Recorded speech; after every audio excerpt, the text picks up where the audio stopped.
And Nickolay Jogolev was 48 years old and had hiked the incline before. His wife Coral says he was a gentle giant, introverted and very smart, but most of all, he was a great dad to their blended family of 7, now all missing him so much.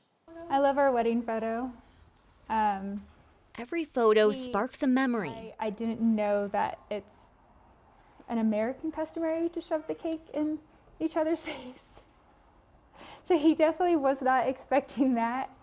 Coral Jogolev remembers them all. His kids were his world. Scrolling through the album, he's got the biggest smile on his face. He's so happy. she searches every picture for her husband, for Nick. While they're comforting, they don't share enough for me. Photos that no longer feel like enough. Yeah.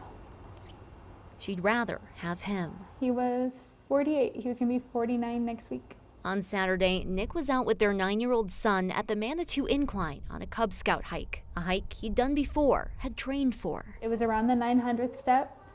Passerbyers saw him sitting with Sasha, our 9-year-old, and he looked very pale.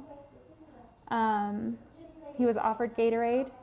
He drank the Gatorade, got up, and that was it. Coral says Nick had no health conditions, took no medications, didn't drink or smoke. That day on the trail, she says there was a combat medic and doctors hiking close by, along with first responders. If anybody would have been able to save him, they were there. And there was nothing anybody can do from what we know. What to do without him, Coral says, is hard to comprehend. Very hard. They have 7 kids in the home, 2 from her previous relationship, 3 together, and 2 nieces they had guardianship over. We're a very blended family, but very, very happy. Without him, their full house suddenly has a big hole. He's a great dad. When I say he lived for his kids, he really did. Now they'll all have to find a way to live, to move forward without Nick. We've got a long road ahead of us, and a tough one to navigate going forward.